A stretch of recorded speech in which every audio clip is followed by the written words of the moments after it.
In this tutorial I will be showing you how to use Curve Sparks tool in BlendFX asset library.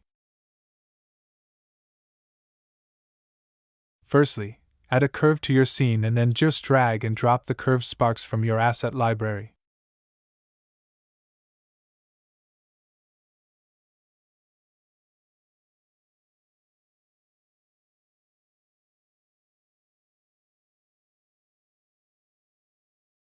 Here is your spark portal when you apply it to any RBS circle.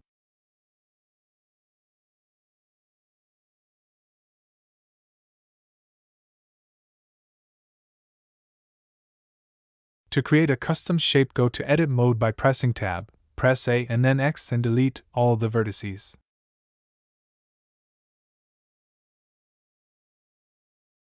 And then you can draw any kind of curve and it is going to create sparks from that curve.